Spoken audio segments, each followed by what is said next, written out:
Hey there, everybody. Welcome back to the FantasyPros Football Podcast. I'm your host for the day, Dan Harris. With me is Kyle Yates. We are talking about players that we are avoiding this year. Yates, we talk about vacated targets. Sometimes, and No Tags hates it, but we talk about that sometimes. There's no tags on this show. There's no Joe on this show. That's like 90% vacated airtime. So the people are here, ready for you to talk. Are you ready to dig in to players that we're going to be avoiding this year? This will be the shortest FantasyPros football podcast that we will ever do. That's probably right. What's funny is that I talk a lot. So the fact that Joe is now on board and it's like, where's that quiet guy that used to host the show? That's kind of my jam. I'm feeling that. But yes, we're going to get right into it. Whatever. Yates and I, we've done like 18 podcasts today already. Anyway, so let's get into this. As I said, we're going to be talking about players that we are avoiding, 15 of those players, in fact. But let's get it out of the way because I want to make this clear because I get this all the time. This is not a do not draft list. Okay, you know about our expert consensus rankings. We also have consensus average draft position. So you can see where players are going across various sites. This is a players to avoid at their ADP or at their cost. There comes a point where every single player is draftable. We are just avoiding these guys at their cost. All right, are you ready to jump into it? Yeah, and I'm really glad that you included that because I put out a recent article saying my players to avoid, and I made sure to hammer home in there that I would love to have these players on my fantasy football roster, right? These players that we're going to talk about are good football players, and they can be fantasy relevant, but at their current price, it's enough for me to just say, okay, this is a little bit too far. Let's pull things back a little bit. If they fall a little bit in ADP or stuff like that, then I'll be drafting them, but the risk is not worth the reward. Yeah, now there are certain players where maybe they actually fall on like a do not draft list. Like probably David Johnson is somebody who I'm just going to be looking at, and every single time when he falls 6 rounds past where I have him ranked, I'm still going to be like, I don't know if I can pull the trigger. But for the most part, it just is based on their ADP. So remember that as we go through it. But before we do, let's talk very briefly about our Discord over at fantasypros.com/chat. So, okay, we talked about Discord. What is it? Discord's basically like a giant chat room, but with a couple of added bonuses, such as Ask Me Anythings, AMAs, for only our subscribers. Discord stages, that's where you actually get to talk to us, like voice talk to us. We pull you up on stage, and we have a nice little AMA that way. And then there are different channels covering every topic imaginable, okay, where you can talk to other Fantasy Pros subscribers, and we are in there as well. So what are some of those channels? Draft rankings, trade advice, waiver wire, best ball, dynasty keepers, 2QB Superflex, IDP, Devi, and a ton more. Now, non-subscribers do get access to Discord, but there is really just one channel for them to kind of talk about whatever they want, which is a general channel. This is really something extra that we have offered to our subscribers so that you guys can get the most out of your Fantasy Pros subscription. It is included in our draft kit. So again, go to fantasypros.com/chat.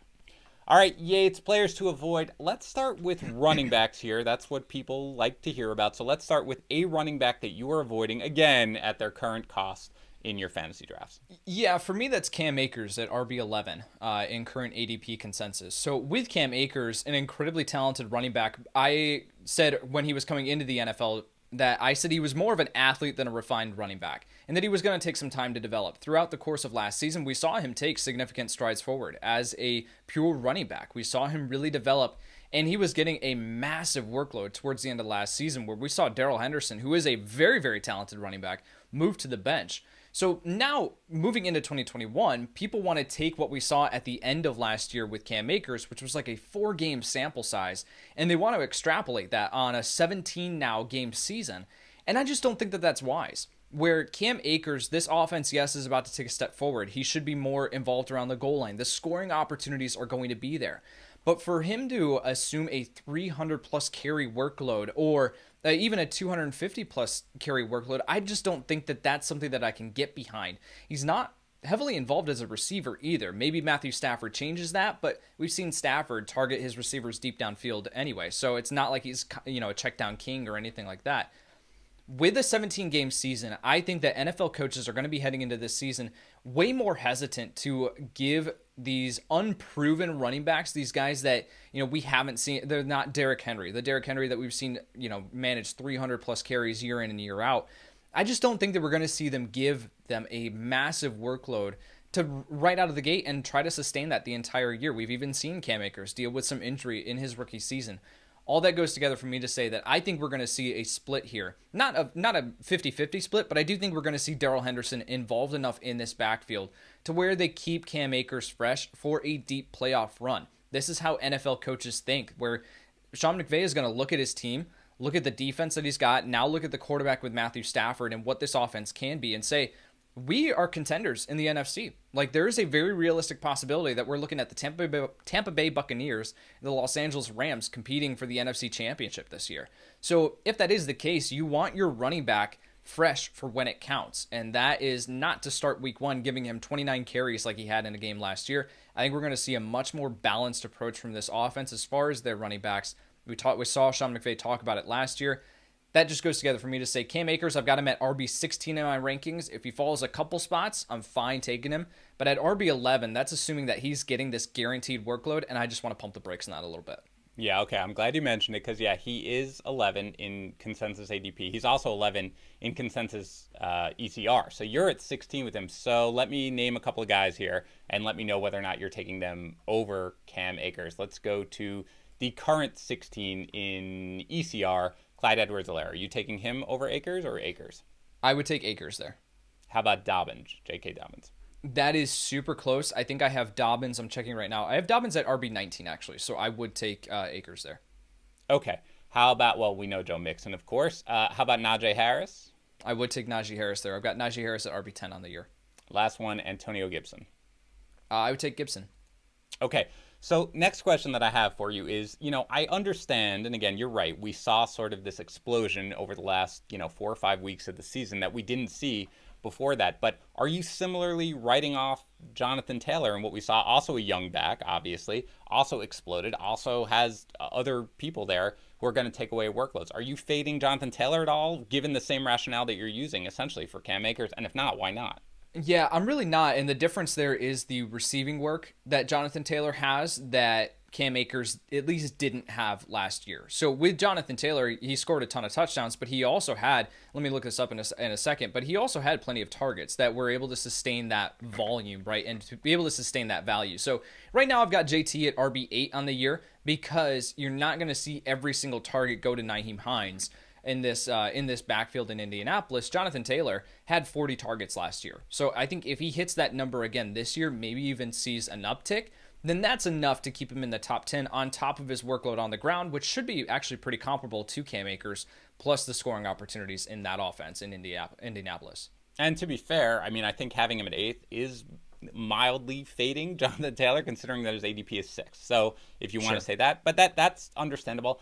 I'm not sure. I think your point about the fact that it's a longer season, and I do think that the Rams certainly have justifiable Super Bowl aspirations. So I think in that sense, I think them being more careful with Cam Akers than I think they might otherwise would is a good point. I also think, and again, we've mentioned Darrell Henderson, not we, because this is basically my first time on the podcast, but Darrell Henderson obviously is a great sort of later round pick, both as a handcuff and because he'll probably get more work than people think. So I don't mind it. I'm not fading him. I have him at 11, but again, in that area, it's pick or choose a little bit. It's not a huge difference for me. So I'm not fading him, but I think your points are valid. I'll get to a guy actually, who really quick, pretty crazy. I looked this up.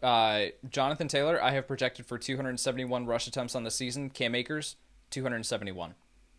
Okay. All right. So the difference there is 4.7 yards per carry from a projection standpoint for JT, and then I think I've got Akers at 4.1. And out of curiosity, how many catches do you have Akers and Taylor for? Yeah, so I have Akers with 29 receptions on the year, and then I have JT with 37. I think that's a little bit of the difference. I have him with 40 receptions on the year. So I think that's probably what the difference is that makes him up. And I just, I think he's probably going to be a little more involved. There's no Malcolm Brown this year. I think he's going to be a little more involved in the passing game. And that really is, again, it's probably a difference of roughly over the course of the season, 10 fantasy points or something, what we're talking about. And that's probably where you and I come with the difference. But again, I don't hate any of the points that you're making. And I do think that a little caution is at least warranted, even though, again, I'm basically willing to take him at what his ADP and his ECR is. A guy who I'm not willing to take at his ADP or at his ECR I might be, but at his ADP is Josh Jacobs, who is 16.7, the consensus ADP in half PPR, and he's 13th if you're drafting on Fantrax. He's got an ECR of 21. I'm actually have him at 23. So objectively, Josh Jacobs has had kind of a solid couple of seasons here, and especially, last year he's averaged 21 touches per game over the last 2 seasons, 19 total touchdowns. He averages 1,300 yards from scrimmage, all very good. But Tags has mentioned this before.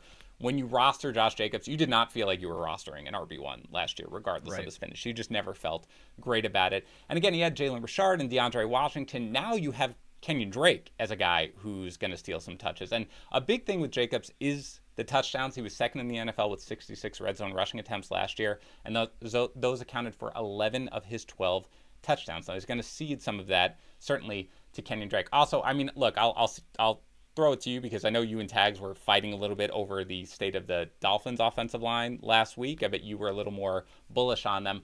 I'm not a huge fan of the Raiders' offensive line. I mean, I don't think it's the worst in the league. And again, they drafted.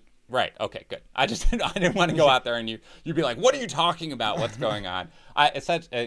We talked about it during the draft. They drafted Leatherwood, which I think everybody kind of scratched their head at a little bit. So there are guys that are going after him, like, Clyde Edwards-Helaire, DeAndre Swift, who I know you're not a huge fan of, and we'll talk about in a bit. But Chris Carson, even David Montgomery, I'm taking all of those guys above Josh Jacobs. What are your thoughts on him coming into the season? Yeah, well, with Josh Jacobs, I've got him now at RB21 in my rankings, and he's RB17 in ADP consensus. So it's not that drastic of a difference, but I just can't see myself pulling the trigger on drafting Josh Jacobs just because he's one of these guys that I feel like falls into the same territory as David Montgomery or Chris Carson. I have a little bit more optimism on Chris Carson, but with Montgomery and these other guys in this, it just feels like it's a safe pick. Like, it's one that I feel like I can value him as a low-end RB2. I can plug him into my lineup. I know that he's going to get volume on the ground, but with Kenyon Drake in town, all the workload as far as a receiver is now just out the window. Like, they're going to move Kenyon Drake heavily around this formation. At least that's what they said they're going to, they call him a joker in this offense, right? To be able to move him around and get him in different spots in the formation and get him scheme touches. So that just completely limits Josh Jacobs' upside.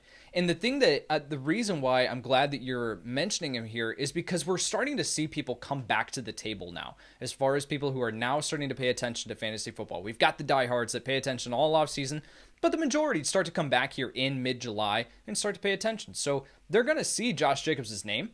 They're going to see that he finished as a top 12 running back last year. At least I think he did off the top of my head. Yes. And then they're going to be like, well, why? This is a crazy value on Josh Jacobs. I'm getting him as the RB17 off the board. I'll draft him. And we slowly see his ADP uptick.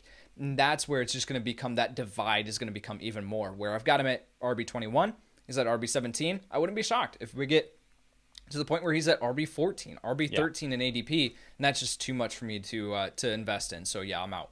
I think for the most part, the people who are going to be out on Josh Jacobs are the people who rostered him last year, if for no other reason than the Very fair. Instagram post that totally screwed everybody over when they thought he was going to be out. But anyway, I mentioned that Jacobs' ADP is 13 over at Fantrax now. That's a little crazy. But Fantrax, overall, is not crazy. Look, there are a lot of platforms out there where you can host your fantasy football league. They're just not all the same. Half of them are not user-friendly. It takes you forever to figure out how to, put in a waiver claim or something like that. Others are really limited in what you're allowed to do in terms of customizing the scoring format, everything like that. Sometimes I like having weird custom scoring, right? Like I like bonuses for 40-yard plays or top seeds getting to pick their opponents or something in the playoffs. That's why I do play most of my leagues on Fantrax. The free NFL Fantasy Football League Manager is the most customizable, easy to use, and feature-rich platform in the entire industry. In a redraft league, are you in a dynasty league, are you in a best ball league, whatever it is, you can customize it exactly as you want over on Fantrax. And if you're coming from another site, that is absolutely no problem. Fantrax can import any of your current leagues and customize them as needed. It's not just for advanced crazy leagues, by the way, easier. I do want to make that clear because I know the customizing portion of it is awesome, but just regular garden variety leagues, just play on Fantrax. You'll see it's really, really awesome, and it's great, just user-friendly and intuitive. And you know what else is great? A signed Christian McCaffrey jersey, and you have a chance to win one when you go over to fantrax.com/fantasypros. Again, that's fantrax.com/fantasypros for the chance to win a signed Christian McCaffrey jersey. Fantrax, the home of fantasy sports. All right, Yates, let's go to another running back here. Who else are you fading and avoiding at their current ADP? Yeah, you mentioned him earlier, and that's DeAndre Swift. And the difference here, again, in my rankings, it's very similar to the guy that we just talked about. It's not a drastic difference where I've got him in my rankings versus where his ADP is.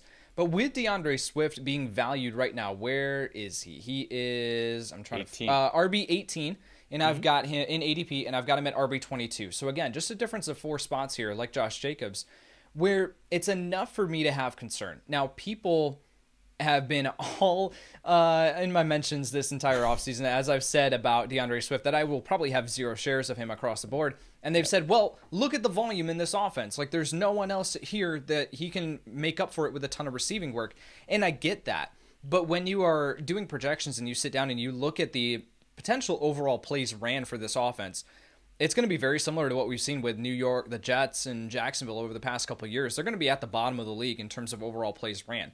This offense is not going to be a good offense. This team is not going to be a good team, where we could see them compete with Houston for the number 1 overall pick in the 2022 NFL Draft.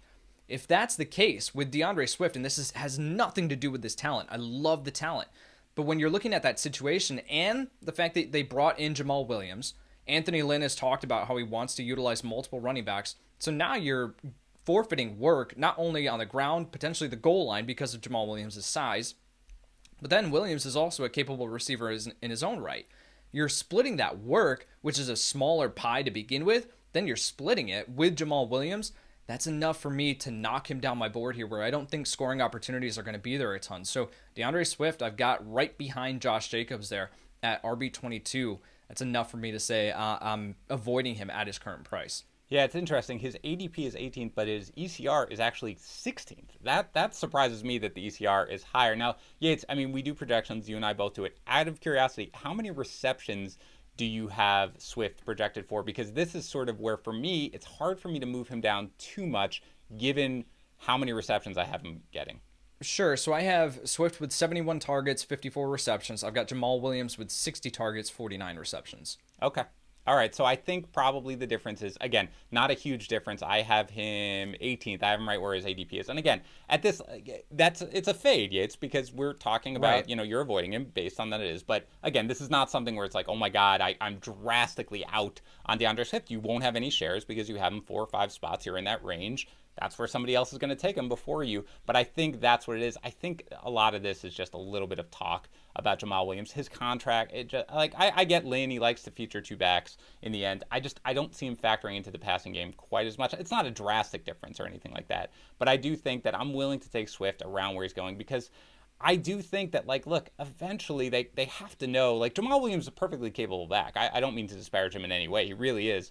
But he's not DeAndre Swift, who was, pretty great I think he had 1.58 yards per run. I think that was the number. And that's a ton for a rookie running back. And again, it's a sticky stat. I use it more for receivers, not as much for running backs. But still, I think the volume is going to be there enough in the passing game to justify it. But I really, again, where we are in the range, what's the difference? Yeah, so you have the fantasy points up. What's the difference between your 18th ranked running back and your 22nd ranked running back in fantasy points? 204 fantasy points to DeAndre Swift at 189.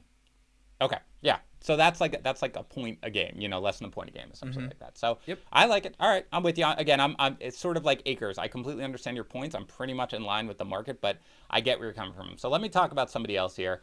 And that's somebody who I know that people do not want to fade this year, and you probably don't want to fade him. And it's Javonte Williams. He's got an ADP of 30. He's got an expert consensus ranking of 27.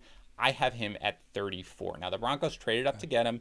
I understand a 40th and a 4th rounder to move up to 35. He is a talented running back. I like what I've seen of him on tape. Absolutely. He's good in the passing game. He breaks a lot of tackles. But I think, again, I'm a little higher on Melvin Gordon than I think most analysts are. Not a ton. But basically, when we break down who we're taking in this conglomerate of running backs, I usually side towards Gordon because absent the suspension, which is still on the table, I do think that he's still going to be the guy who's going to be the main guy there. And I know he's not going to be the only one, but I think it's going to be really hard to supplant him. And, we did a podcast earlier this week, Yates, where I wanted to, we kind of skipped over Williams. We were going to talk about him, and then things just got moving. But it is something that I want to give a shout out to, really sharp analyst out there, Dwayne McFarland. And he tweeted something out, which is the history of second round running backs since 2007. 41% of them finished as top 36 PPR running backs in their rookie year. So number one, 41%, not that great a number. And we're talking top 36 in PPR. That's not exactly a great number. So you're already kind of behind the eight ball. That's in a vacuum. But what about when you have an aging starter, which I think there were a couple different categorizations. I think Melvin Gordon probably falls into the aging starter, let's say that, for the guy in front of him. That drops to 29%. It's just really hard to supplant a guy and really make a move on a guy that's kind of entrenched in there. And I think Gordon, for the most part, is. So for me, I get it, but I'm going to side with I'll take Michael Carter over him personally. I know a guy that you and I both kind of like. I'll probably take Damian Harris over him when push comes to shove. So he's a guy who I think in the end, I know there's excitement. It's one that could easily come back to burn me, especially in the second half of the season. But for now, if the Broncos are a little better than has been, which I expect, I think they're just going to lean more into the veteran presence. So I'm avoiding Williams right now at his current cost. There are certain offenses that are pretty easy to project. Like you can sit down and there are one or two clear options at the wide receiver position, and you just allocate a very similar target share to what they've had in previous years, and you kind of just go and you're pretty much done with that team pretty quickly. But then you get to Denver this year, and it's like there is a huge margin for error as far as projections this year because of how loaded this offense is. Now, at the running back position, you might be able to spin a narrative there as far as projections to be able to say, like, I've got Javonte Williams at RB26, I've got Melvin Gordon at RB28. So I do think that Gordon is still going to be heavily involved in this offense. I think Javonte Williams is eventually going to take over as the season goes on, and that's how I've got it built into my projections. But a large portion of that comes from his work as a receiver and the targets that I've got sent his way. But what happens if Teddy Bridgewater, if he is a starter here, or Drew Lock, what happens if he wants to feature Cortland Sutton, if he wants to feature Jerry Jeudy, KJ Hamler, Noah Fant?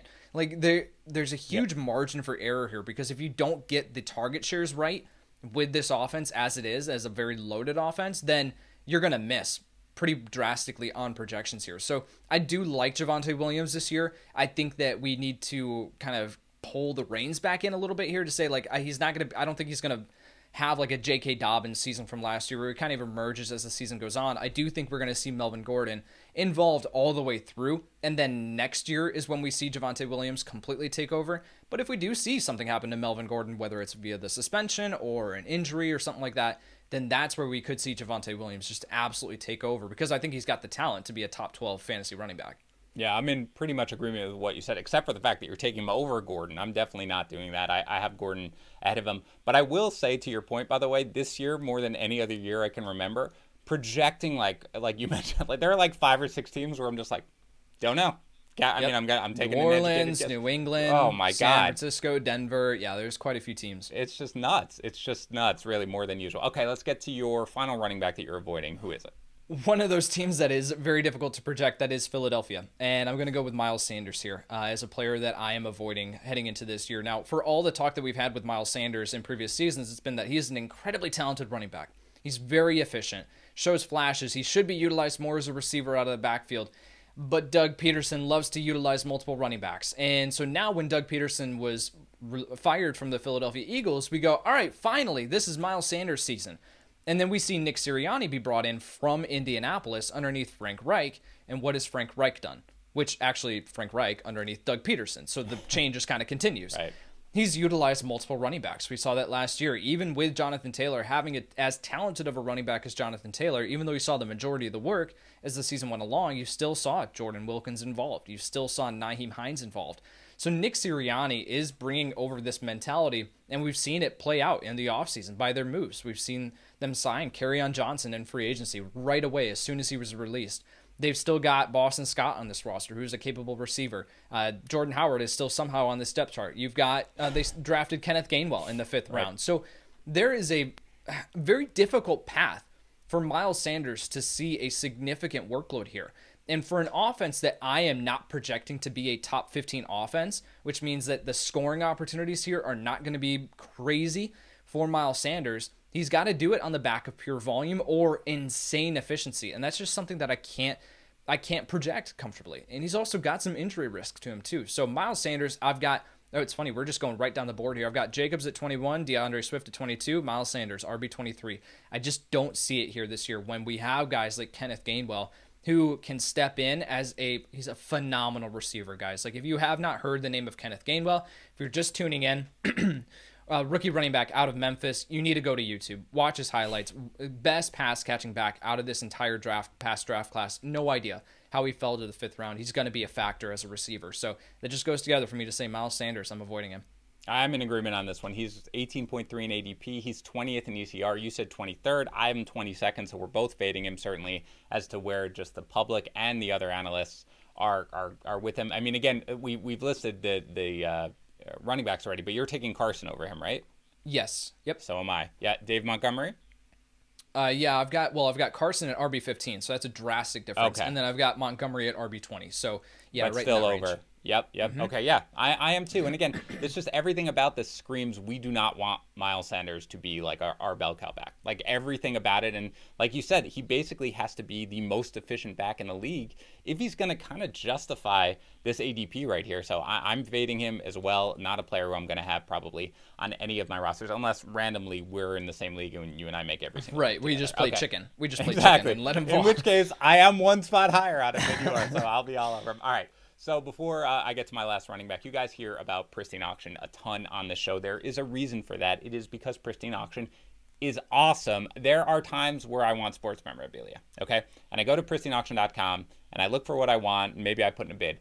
I love Pristine Auction for that, but that's not when I love it the most. When I love it the most is when I'm not specifically looking for anything. Instead, I'm sitting at my desk after working and I need like a 10-minute break, and that is not enough time for a House Hunters episode, but that is a lifetime if you want to just browse on Pristine Auction. Sometimes I want to look at historical items. Sometimes I want to look at movie posters. Sometimes I randomly find a signed Travis Etienne jersey for $56 because that's what pristineauction.com is, a place with thousands of auctions daily, tons of items in every single category, free to register, free to browse, free to bid. You can be a hero to your kid if you randomly bid on a Mike Trout bobblehead doll because it's not that expensive and you wind up winning it, and there you go, you're Father of the Year. Go to pristineauction.com, use our code FantasyPros in the registration field. You will get a $5 credit. That also helps us out because they know that you heard about them from us. Again, that's pristineauction.com, PRISTINE auction.com. All right, I'll give my last running back, and truthfully, Miles Sanders. Are you a House Hunters guy? Of course. Well, this is the best part, Yates. My kids have discovered House Hunters, okay? So we're always looking for movies. We've gone through the Marvel movies like 40 times. There are just so many Disney things. So randomly, my daughter, who basically thinks that we're poor because we don't have a swimming pool in our house, she's like very materialistic. She loves watching it, and it's hilarious because I've started them on it. And my son, Will, has very strong feelings about what house these people should take. He's constantly like, you guys are the worst at choosing houses. It was obviously number 2. So yes, we are into it now. Are you guys into it as well? No, my parents are. So I guess that checks out because you're about as old as my parents. So. That's true. I'm 90 on the inside, so we're fine. Anyway, I have a running back to talk about, and it would have been Miles Sanders, but you aptly named him first. So I'll talk about Chase Edmonds, who, again, we talked about in the last show. I won't belabor it too much. He's got an ADP of 25. He's got an ECR of 26. He's got a DAN of 28. I don't know what to call my own rankings, but whatever. Look, bottom line is this. I don't know why we think that Chase Edmonds is suddenly going to be able to handle a even regular workload for a running back. He has received double-digit carries 3 times in his 3-year career. 3 times, okay? He had 5 touchdowns last year. 4 of them came on receptions that were kind of bonkers if you watch them. So I do not expect any of that to go on. I think James Conner is being undervalued. Again, I mentioned this last show. Don't want to belabor it. But I think James Conner is being undervalued. I know his contract isn't huge or anything like that. But James Conner is a talented running back. He just can't handle a huge workload. So I think as they get into it, they're going to realize that Edmonds can be a fine passing downs back, but Conner should probably be the primary running down guy. And when they're at near the goal line, you're going to see a ton of Kyler Murray, unless, again, they get a little nervous about the fact that he was injured last year and he is a slight guy. They have to be careful with how much he runs. He's going to be the goal line back. But if there is another goal line back, it's going to be Conner. It is not going to be Edmonds because Conner is really, really good when you get near the end zone. So I'm not sure when I get down to this range, Yates, and I look at the guys who are going around him, he's just not a guy. I mean, I mentioned Melvin Gordon. I'll take Gordon over him, not anything crazy. But he's a guy who I'm fading at his current ADP of 25. Where do you have him ranked again? I have him 28th. Let me guess, you have him 90th. I have him at 36. Oh my gosh. It is just like I have him with a heavy workload as far as, I've got him with 82 targets on the season. But unless we see something happen to James Conner, like I've only got Edmonds with 119 rush attempts on the season as far as projections. So again, trying to just build into that equals out to 7 carries per game, just Yep. kind of maxing it out there. So maybe he switches with Connor, who I've got at 9.8 carries per game. Maybe that switches and we do see Edmonds be the quote unquote starter. That would bump him up a little bit, but not enough to justify spending to view him as a high end RB3. Yeah, I mean, I have Connor with more carries than him as well. I have him with 135 carries, though, Edmonds. So I have him a little more. And I don't know how many reception dates, because I've got him for 49. You keep making me scroll everywhere. I'm so sorry. You were just talking about the guy. 61 receptions. Okay, interesting. So that's interesting that in the end that comes down to wherever you said you had him, 36. Oh, my gosh. By the way, 5 total touchdowns in the season. Okay, yeah. Well, I only have 6, so weird. We got to look at our. Although, again, this is a range where I take away a touchdown, I take away a few yards receiving, I take away a few receptions. It's a big move at that point. But great. Overall, fade Chase Edmonds. Way to be. Let's get to wide receivers now, Yates. Give me a wide receiver you're avoiding this year. Yeah, this is going to tick some people off. Mike Evans. Mike Evans currently being valued as wide receiver 13 in ADP consensus. I've got him further down the board than that. Let's go back to last year when we were talking about Mike Evans in the middle part of the season, and we were talking about him potentially being dropped in some leagues. Now, I don't think that you and I ever got to that point where we were like, drop Mike Evans, but he was so incredibly volatile last year where he had games where 1, 2, 3 targets. There were plenty of games where that was the case, and he saved his fantasy day on the back of scoring a touchdown, right? Like it was the, excuse me, goodness. It was the patented. Oh no! Oh, we're okay. really. I'm okay. You're all right? I'm okay. All right. Hang in there. It was the patented 1 reception for 2 yards and a touchdown game. And for now, moving into next year, we do have Giovanni Bernard in the fold as a receiver out of the backfield. That takes away some targets. You have Chris Godwin fully healthy. You have Antonio Brown fully healthy. You have Rob Gronkowski fully healthy. OJ Howard coming back into the fold. So now it's when you sit down and you do projections, it's like, well, Chris Godwin, I feel like is the unanimous. I mean, disagree with me if you got something different, but like I feel like he's the wide receiver 1 in this offense in terms of targets. I feel like that's where the ball is going to go the majority of the time. Godwin's an incredibly safe option. So I think with Evans, he's going to have to find targets in this offense, which I don't know if that's going to be a guarantee. And then he's going to have to score a ridiculous amount of touchdowns in order to justify a wide receiver 13 price tag. So Mike Evans here, I've got him, I think, just inside my top 24 wide receivers on the year. I think that we are remembering what Evans did towards the end of last year when Godwin was banged up, when we didn't have a receiving presence out of the backfield, and just projecting that into next year. And we're completely forgetting about what life was like when Evans was only seeing 1 to 3 targets per game. Okay, so this is like a major fade then. So let's. And I don't. I'm fading him compared to ADP of 12.7, ECR of 14. I am 17, so I'm lower than him. I'm probably not going to get any shares of him. When you're in that range and you've got to choose between like 3 or 4 guys, the guy who goes to the back of the line there, you're not going to get. So I'm going to fade him not as much as you. So here's what I'm going to do, Yates. I'm going to name a couple of guys that are right behind him in ECR. I'm assuming that you're taking all these guys over Evans, but you say yay or nay. You're taking CeeDee Lamb above Evans. Yes. Chris Godwin, obviously, you mentioned. Yes, I've got Godwin at 11 and then Evans at 22. So Robert, yeah, we're not in the same vicinity. I'm gonna hold on. We're getting there. Robert Woods. I've got Woods at wide receiver 13. I love Woods this year. So do I. I love him every year. I don't know why nobody else says DJ. Right, every year we're like Robert Woods undervalued. DJ Moore. Oh, we're closer. I've got. Let me find out where I've got DJ Moore. I've got him at 19, so we're closer. But I would still take more. Last 2 actually. Cooper Kupp. I would take Kupp there. Again, we're right neck and neck, but I would take Cooper Kupp. All right, finally, let's talk about a guy whose value is largely tied to his end zone proclivity as well, and that is Adam Thielen. As soon as you said end zone, I was like, it's Adam Thielen. I am going to bet on that efficiency again next year. I'll take Thielen. Okay. All right. Well, you were really fading Evans. Again, the rationale is completely understandable, and I certainly have him lower generally. I just think that the Bucs offense is going to be, it's going to have enough of volume in the passing game that it is going to be able to support a guy, both Godwin and Evans, in this. And how many, last question, I guess, how many touchdowns do you have for Evans? Yep, for Evans, I have 9. Okay, yeah. So for me, right, with the touchdowns, that's interesting. I would have expected less, Yates, because for you to have 9 touchdowns and for him to still be down in that range, what's your total yardage? How many? Yeah. So my stat, I'll just say the entire stat. Yeah, so say the stat.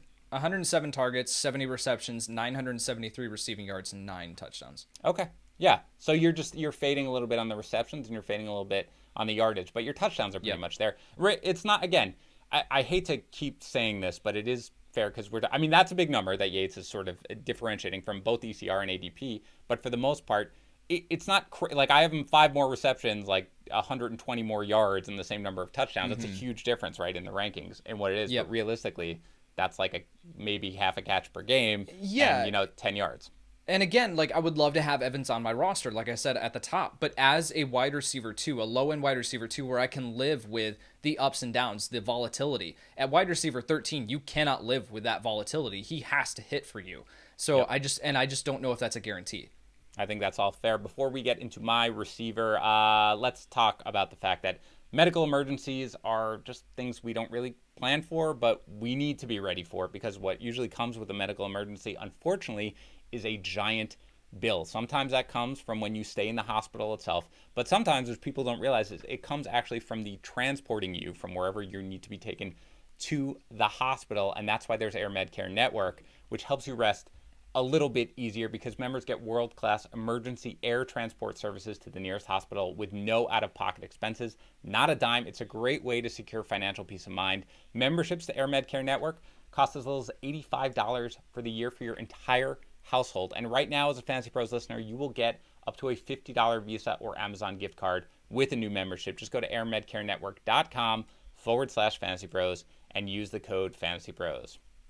All right, a wide receiver, I'm avoiding Yates. I know you agree with this because I read your article, and I was glad to see that he was on that list as well. It's Tyler Lockett.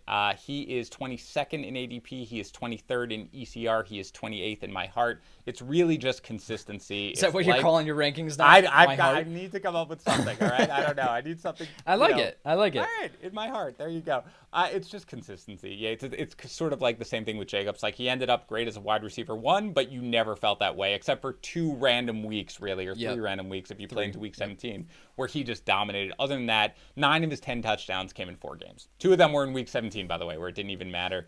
Look, from weeks 12 through week 16, right? That's when it matters. If you made the playoffs, if you got there, wide receiver 53 in half PPR leagues. There's just no way that you can feel comfortable with it. And again, they not only re-signed Chris Carson, but they got rid of Brian Schottenheimer because he doesn't run the ball enough. Like, where are we in this that we're going to be dealing with that? We are going with guys that, again, they're not going to let Russ cook. It's going to be the run game again. So I'm avoiding him. I'm taking guys like Cooper Kupp, Deontay Johnson, DJ Moore, even Odell Beckham, frankly, I will take over Tyler Lockett. So I'm going to disagree with something that you said there, and it's not about Tyler Lockett, his ranking or anything like that. I got him at wide receiver 29, so I'm right there with you. Okay. But the thing that you said about Schottenheimer and not wanting to run the ball, that I think is not the reason why they got rid of him and moved to Shane Waldron, who they brought over as the OC from Los Angeles. The reason why they brought over Waldron was because Schottenheimer's offense was a very run and then vertical attack, right? Which is it fits perfectly for Tyler Lockett and DK Metcalf. But the issue was defenses started to figure that out. You look at Russ's splits from the first part of the season, he was the QB1 in all of fantasy football in the first half of the year. You go to the second half of the year, he was the QB12 in all of fantasy football. So defenses started to figure out this offense, and they said that if we can take away the sidelines, the vertical threat in this offense, and we have to have Seattle beat us with David Moore underneath as their slot receiver or their tight ends that they had, Will Dissly, who was in and out of the lineup, stuff like that, they were comfortable living with that. And that's why we saw this offense take a step back, was because they didn't have, in the offensive structure, they didn't have answers. That now with Shane Waldron, with more of a horizontal passing attack, you're still going to have vertical threats there with DK Metcalf, Tyler Lockett. DK Metcalf's going to be just fine. Don't worry about him. Yes. But this is the reason why they drafted Dwayne Eskridge in the second round, was to be able to give them some speed in the horizontal aspects of the game underneath, where Eskridge is going to be able to get free and be able to create after the catch with his speed, which is something that Lockett is not known for, and DK Metcalf certainly can't do. Metcalf's known more for his vertical presence. So I think that was the reason why they moved on from Schottenheimer, was to be able to give this offense more answers. I don't think that we're going to see them necessarily move away completely from the passing game and go completely run heavy. It's just that they wanted more answers in their offensive structure. So that's why I really like this offense moving into next year. It's why I really like Dwayne Eskridge. So that's, I think, part of it and what goes into it. It's just not enough then leftover volume for Tyler Lockett to eat. So I think that's an absolutely fair clarification. Again, I think we can assume that Waldron, who was, again, the passing game coordinator for the Rams for the last 3 seasons, is probably going to bring more of that. But again, Yates, regardless of anything else, they do not seem inclined to get away from a run-heavy approach. No, right? I don't think we're going to see them No. suddenly start passing 40 times per game. Exactly. So it's a good clarification. I think, though, in the end, again, they are committed to making sure, again, and that's why Carson, I don't think any of us expected Carson to be back this year anyway, going into it, and I think that there's a reason for it. So again, with this, you're absolutely right, though, in terms of how you're looking at it generally. I just think with Metcalf especially, like, please do not fade DK Metcalf whatsoever. Right. But with Lockett, he's just a guy that there's no way I'm going. Once upon a time, I adored Tyler Lockett, but at this point, I think you got to fade him, especially at that ADP. Let's get to your next wide receiver. Who you got? Yeah, so I'm going to go with Juju Smith-Schuster here. And obviously with last year, that was a massive disappointment for what we expect. Really, the past couple seasons have been a massive disappointment for Smith-Schuster, who once upon a time was considered to be the wide receiver 1 in all of Dynasty. And now a couple years down the road, and I don't want to touch Juju Smith-Schuster with a 10-foot pole here. With this offense now in Pittsburgh, the offensive line taking a major step backwards. We see them commit to the run game now and having at least answers there with Najee Harris in the first round, who's going to be able to withstand a significant workload. I think we're going to see the pass attempts here for this offense. An aging Big Ben plays a role in this too. We're going to see the pass attempts for this offense come crashing down. And I think that we're going to see with the investment too of Pat Freiermuth in the second round, and we're going to see a lot of 2 tight end sets here in Pittsburgh. And what does that do? That takes the slot receiver off the field. So when you have Deontay Johnson, who has a clear role as an outside receiver in this offense, you have Chase Claypool, who came out of nowhere and really impressed last year. I think that he's going to take a major step forward in year 2. It takes Juju off the field, except for on clear and obvious passing downs. And so the overall target volume, the overall passing volume, is now getting cut down. So we're not going to see all 3 of these guys be viable week in and week out options, and Juju Smith-Schuster is now being taken off the field.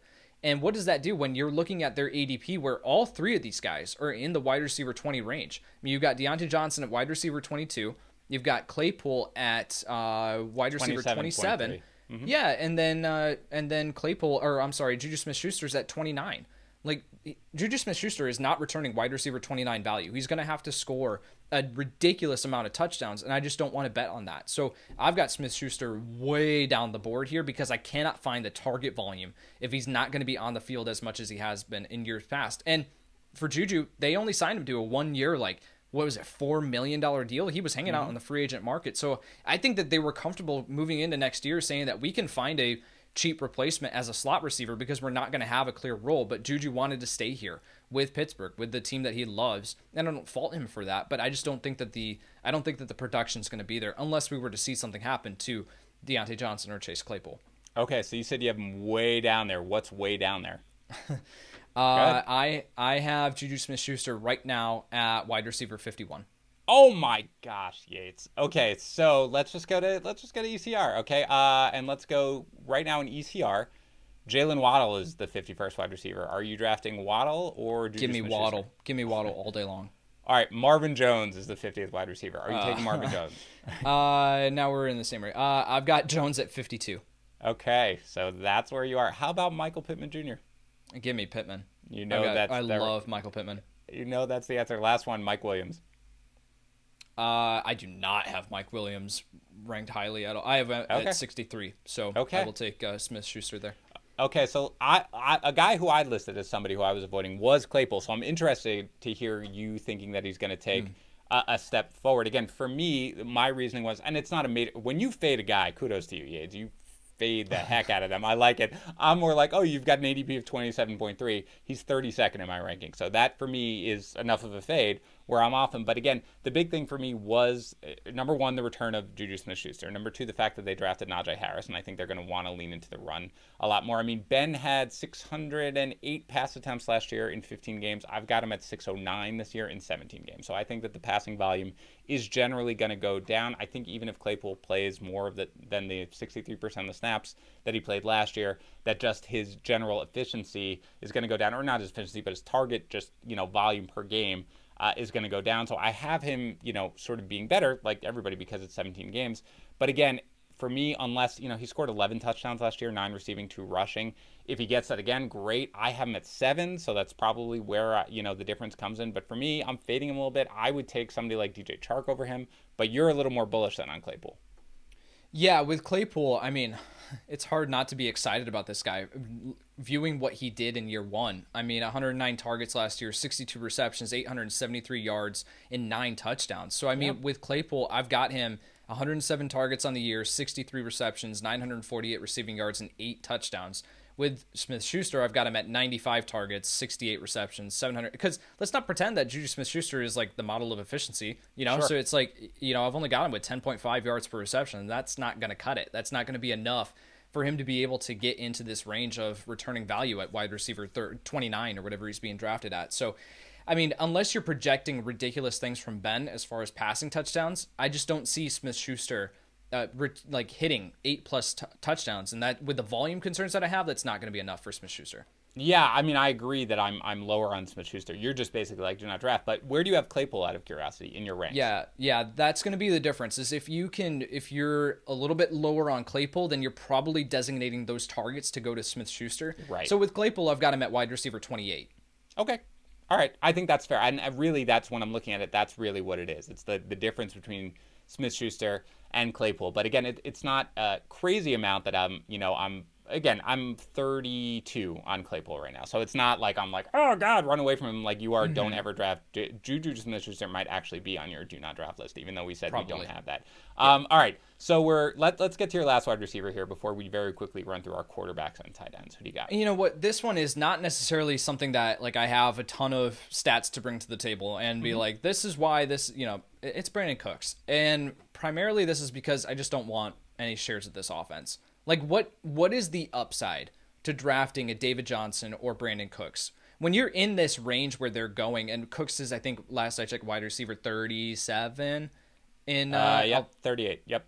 38. So it's like in that range, why I want to take shots on guys. Like I want to start taking some shots on guys that are going to be flex plays for me or guys that I can rotate through at the wide receiver position. Whereas with Cooks, like he might bring a safe floor each week, maybe, but that floor is really, really low. And I just don't see the upside here. So with Brandon Cooks, it's more so like I'm not going to fault you if you draft Brandon Cooks this year, because I do think that he can at least finish around this range. And this is the difference of guys that like they can finish in that range when the year's all done. But when you look back on it, kind of like Josh Jacobs last year, you're like, how did they finish at this range? Right. And that's kind of, I think, what I think we're going to see with Brandon Cooks this year. I don't want any shares of the Houston Texans. First of all, you cannot fade a take that says I'm not drafting Texans, because that's totally fine. I view it a little differently than David Johnson, if for no other reason than the absolutely crazy crowded backfield that you have in Houston makes me think like even if everything works perfectly, I'm just not going to love a whatever 29-year-old David Johnson. Cook's a little different to me. I agree I'm not excited about it, but it's different to me than when I get to that point in my rankings where I see David Johnson. I'm like, I have David Johnson ranked here. I have David Johnson projected here. I am not drafting David Johnson here because I just don't want to.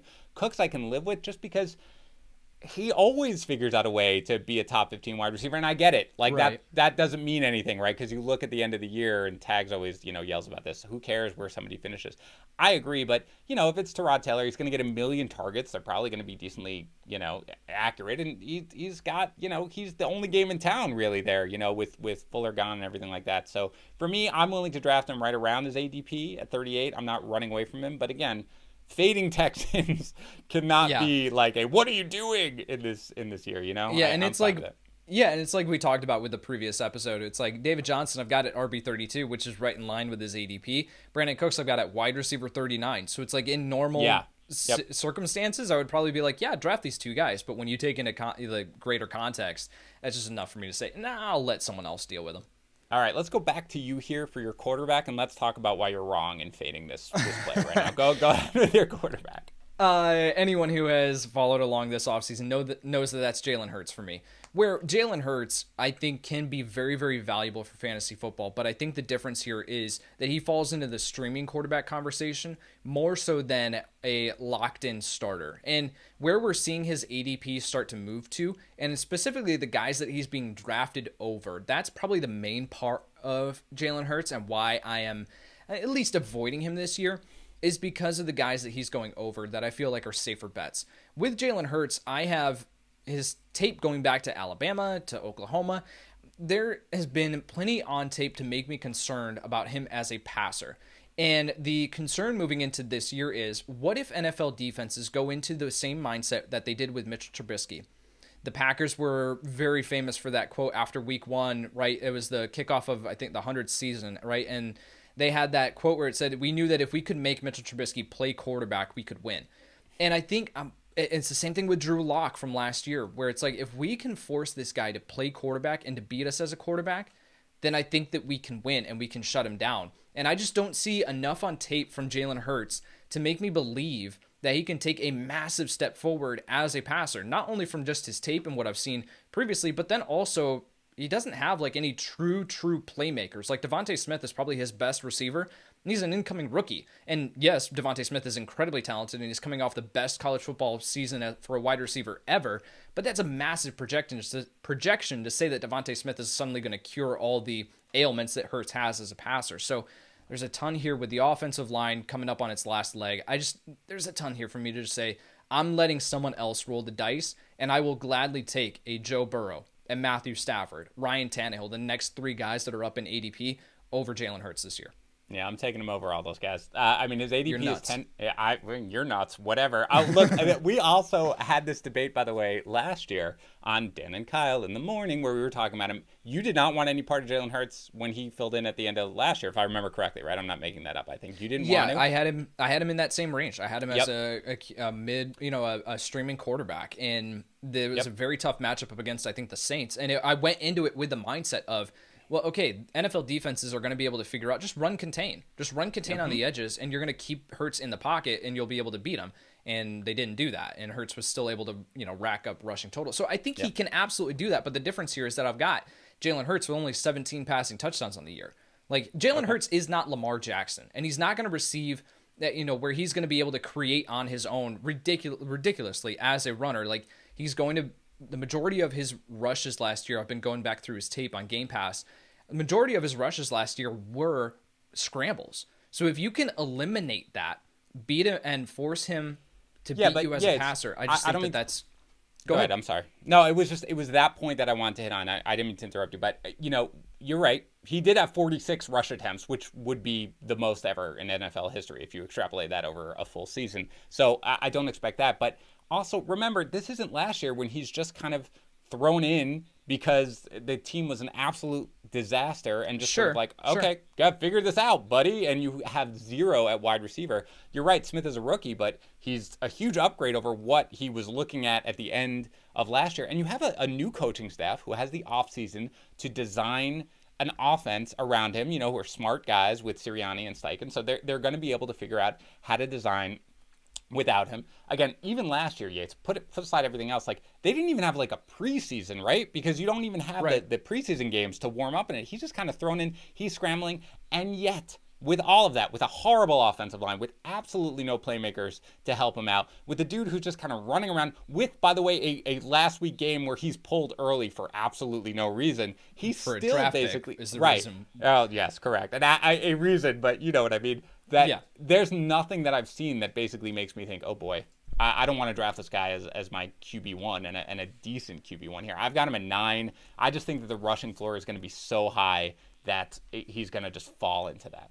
Again, it's fair. I totally get it. And JJ Zacharyson, good friend of the podcast over at Number Fire and FanDuel, he and I had like this debate on Twitter the other day, which was fantastic. I love talking with JJ, one of the smartest guys that I know.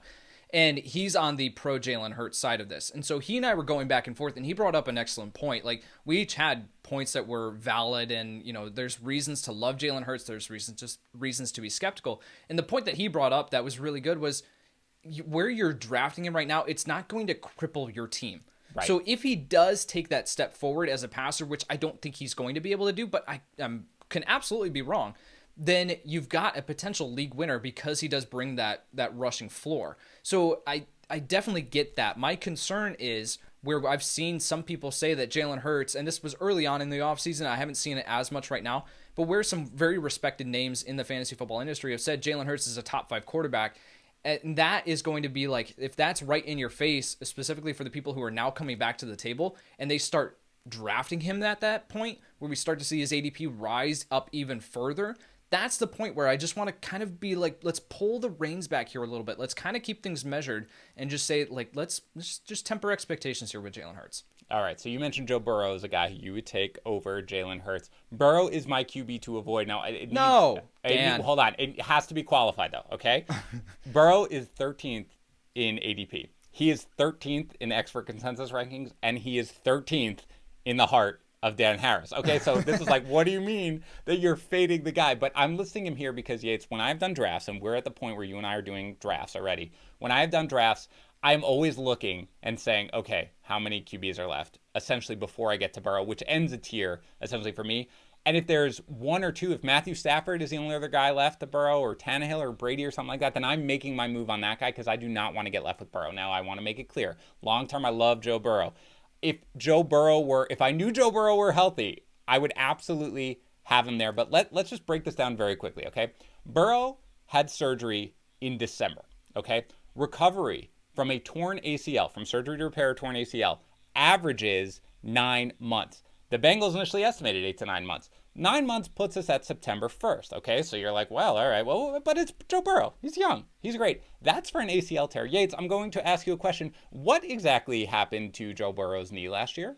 I know there's more than an ACL, you don't but know. Yeah. I don't know. Nobody knows because nobody is out there basically saying this is exactly what Joe Burrow, unless I missed it. This is not, we were like, well, this is torn ACL. He also, I think he damaged his MCL. Yeah, probably There's some his other PCL. stuff there. Yeah. His patella was also, this is like a total knee reconstruction. So what I know is that if the average recovery time from an ACL, recovery from surgery to repair a torn ACL is 9 months, then the average recovery time for a holy crap, my knee exploded is probably a little bit more. I'm not a doctor, even though I play one on TV. Maybe Burrow is maybe able to make it back without any restrictions. But Yates, the Bengals are not going to make the playoffs this year, okay? Why would you risk your franchise quarterback, who you have long-term next 10, 15 years, and push him back before he's 100% ready? Remember what they did with Joe Mixon. You've talked about it a lot. If they just put him on IR right off the bat, they were just careful with him. Why would they not be that way with Burrow? And even if he does come back on time, Yates, even if everything's roses right now, even if he does come back, do you just think that he's going to come back and be like, great, I'm here, no restrictions. My offensive line's better. It's still not elite. It's better. I'm going to run around like a crazy man. Part of my value comes from my legs. I'm not going to be a little freaked out when I'm in the pocket. There's just too much risk there for me. Now, the question is, well, all right, why do you have him at 13 then? Because I'm not moving him down. And are you fading his wide receivers? He's at 13 because then there's a giant teardrop after that. That's the last kind of, like, Trevor Lawrence, Kirk Cousins, Tua, Wentz, Fields. I'm just not taking those guys over Burrow if it comes down to that. As for the receivers, they're all immensely talented. They can probably produce even if Burrow is a little limited. And I think the risk of Burrow's performance is more of a risk to him than it is the wide receiver production. So that's a lot of talking. But in the end, he is I have him at ADP and ECR, but he's still somebody who I'm fading. Well, that's fair, and I think that there's reason to be concerned about him coming back that quickly off of, we all saw the injury. Like, it was absolutely just gruesome.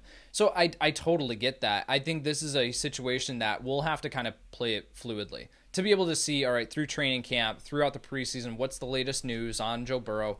Are we seeing that he's back on the field and rehabbing? Are we seeing that he's starting to practice with the team? Is like these different things, if he signals that he's ready to go week one and that he has no limitations, like we're seeing, this is not the same ACL injuries that we had several years ago. Technically it is, but like players are coming back from it so much faster than they have in history. So I think with Burrow, it's going to be something that we have to monitor. I'm going to be interested to see. I've got him at QB 12 right now. So, and that's projecting him to play all 17 games. So if he does, if we do get some news that he's going to miss the first 2 weeks of the season, of course he's going to move down my rankings because I'm going to eliminate him from those games.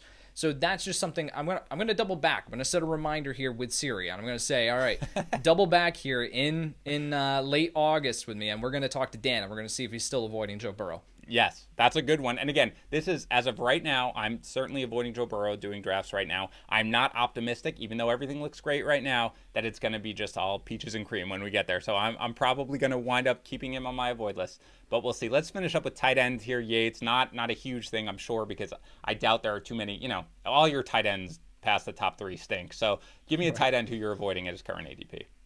It's Noah Fant, and I'm really confused how he is tight end 7 in our ADP consensus. I've been in several leagues that, mock drafts that have seen Noah Fant go as the tight end 11, tight end 12, and that's, I think, more appropriate for what we can project for this year. Tight end 7 is just a little bit too egregious for me. Where we talked about Denver and projecting them early on, when you sit down and you do projections for Cortland Sutton, Jerry Jeudy, Javonte Williams out of the backfield, Melvin Gordon, you got Noah Fant, you have Albert Okwuegbunam, you have KJ Hamler here too. Tim Patrick, CPA. There are so many options in this offense where it's like, how is Noah Fant with Teddy Bridgewater as his quarterback or Drew Lock, who we haven't seen great things from, how is he gonna return that value? So while I think Noah Fant is an incredibly talented tight end and the sky is the limit, this is, I think, drafting him as if Aaron Rodgers coming to Denver is happening. That's where I think Noah Fant would be drafted at tight end 7 if we knew that Aaron Rodgers was coming into town. But he's not, at least right now. So I think that tight end 7, way too high. So where do you have him? I have Noah Fant currently at tight end 16. This is really fun for me because you were like, oh, God, I was not prepared for that question. I was not ready for that question. I was trying to pull up the right tab. So you have him at 16. Would you prefer him or, well, this is just fun to ask, Jonnu Smith? Yeah, you got Jonnu Smith at tight end 7.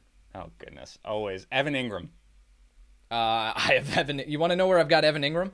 Is he actually on your tight end board or is he off the board? Guess where I've got Evan Ingram. 21. Keep going. 30. Yeah. Tight end 30. Oh, my gosh. I love you, Yates, so much. Last one, Irv Smith. I have Irv Smith 2 spots behind Noah Fant. Okay. All right. Fine. The guy who I'm avoiding... And again, 1 touchdown, and Noah Fant jumps up to tight end 12. In particular with tight ends. You adjust the projection a minor amount. Everything changes. It's completely different. It's crazy. All right. I will list my guy who I'm avoiding, who is Robert Tonyan. Look, he has an average ADP of 14. I think that's really just because of no Rodgers. He's got an ECR of 10 last I checked. I'm at 12th.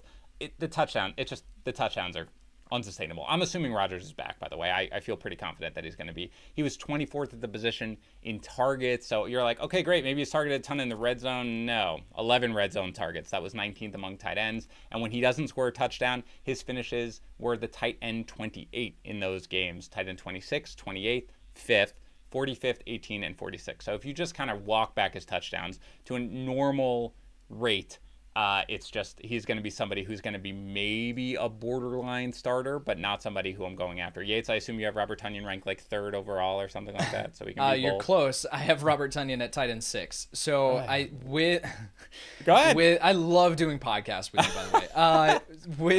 With Tonyan, it's one of those cases where you got to take a leap of faith in projecting, and there are certain players that you do that. Adam Thielen, Tyreek Hill, Travis Kelce, like these players that, as far as expected receiving touchdowns, where you take the average of the number of yardage, every certain number of yards a touchdown was scored last year. You take the yards divided by total touchdowns, and you get your expected receiving touchdown rate based off of that. So with Robert Tonyan, where I've got him with 81 targets on the year, 63 receptions, 675 yards, he should finish with 5 receiving touchdowns. If that's the case, he drops down to tight end 12, tight end 13, tight end 14 in that range. I've got him with 8 on the year. He scored 11 last year. So... Yeah. With Tonyan, you're taking a little bit of a leap of faith, but if it is Aaron Rodgers in town, I'm perfectly comfortable taking that leap of faith and ranking Tonyan as a top 6 tight end. Yeah, that's the difference. I have him 4-5, and that for 5 touchdowns, and that's where it is. Now, I think we can all just agree on one thing, that whatever you do, you take Robert Tonyan over Jonnu Smith, because Jonnu Smith. I actually have Tonyan with I know you do, because I heard point over Jonnu Smith. I heard you say you had him 6th, you have him 7th. I am, close. I'm 12th and then 13th, so whatever, Jonnu. Jonnu, we love you if you listen to this podcast. Don't worry. I'm just teasing Yates. Okay, Yates, this was great. I love talking to you, man. I missed it. Talking to you. So much fun. We should do it more. So much fun. Let's do it more. We'll do it a couple more times. But for now, that's going to do it for today's show. Thank you to Fantrax. Remember, totally customizable, super easy to use. You can potentially win a free signed Christian McCaffrey jersey when you go to fantrax.com/fantasypros. Thanks also to Pristine Auction. thousands of auctions every single day. Free to register, free to bid. Use our code FantasyPros for a $5 credit. Finally, thanks to Air Medcare Network. Remember, protect you, protect your loved ones, get the peace of mind that you deserve. Go to airmedcarenetwork.com/FantasyPros. Use offer code FantasyPros. You will get a $50 Visa or Amazon gift card with a new membership. That is it for me this week. It's been a great time catching up with all of you. Regular rotation starts up again later this week, and I'll be back in a couple of weeks for more podcasts. I'll talk to you then. Thanks for tuning in to the Fantasy Pros YouTube channel. Don't forget to check out our featured videos. And while you're at it, make sure to follow us on Instagram, Facebook, and Twitter at Fantasy Pros, so you can get the latest news and updates to give you the edge you need in your fantasy league.